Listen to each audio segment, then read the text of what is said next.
N-56 is an independent business organisation that aims for Scotland to become one of the top 5 wealthiest countries in the world through the introduction of a new economic strategy.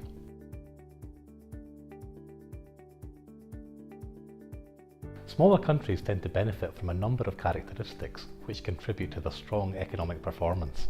In terms of economic output per head among the most advanced economies, nations of 10 million or less occupy 7 of the top 10 places, with Scotland in 14th place and the UK in 18th place. The strong performance of smaller advanced economies over the past few decades is less due to policy specifics than to an ability to position themselves effectively in response to the challenges and opportunities of globalisation.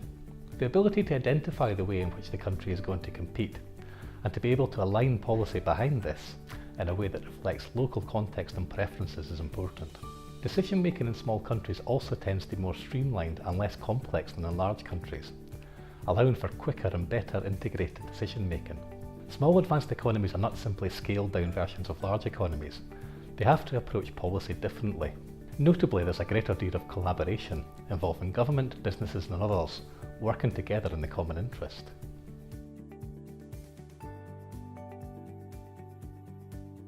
The successful small countries are a diverse group with many different policy approaches. For example, Hong Kong pursues a low-tax, light regulation model with an emphasis on world-class infrastructure and leveraging its proximity to China. On the other hand, Denmark successfully follows a higher tax, high-wage, innovation-based model. However, all of the successful smaller countries adopt policy approaches aimed at identifying a distinctive competitive position and aligning a range of policies and other actions behind it.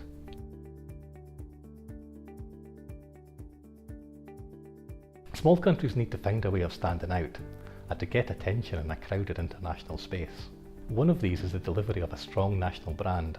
A strong national brand can have a positive impact on exports, tourism, attracting investment and people, as well as advancing national interests.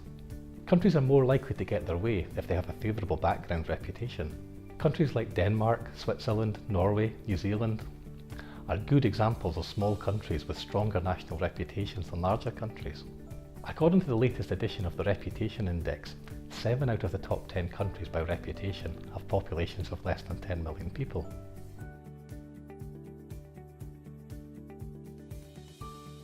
Ireland and the Nordics vary significantly, of course, but share some common features with Scotland. Like other successful small countries, Ireland and the Nordics have a clear and explicit sense of how they want to compete. In Ireland's case, a wide variety of policy levers are used to maintain a global competitive advantage in certain areas, including a skilled and educated workforce, a competitive corporate tax rate, and investment in innovation. In order to deliver sustained competitive advantage, a focus on innovation is also a common theme across many of the Nordic economies.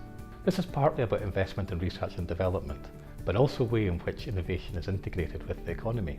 Denmark and Finland, for example, have developed a strong focus on innovation that is targeted on strengths in their economy, such as IT, renewable energy and others. This approach enables them to attract and retain capital and talent, as well as to grow local firms.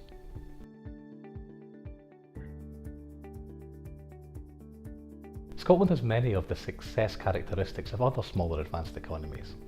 It is open and economically integrated, has well-functioning institutions and has a highly skilled and educated workforce and globally competitive universities. Scotland also has considerable natural resources, including oil and gas and renewables potential, as well as competitive advantages in niches of many of the global growth sectors. These include high-quality food and drink, life sciences, financial services, education, tourism, energy and the creative industries. However, currently Scotland lacks the full ability to put all of these policies together in a way that fits the Scotland context.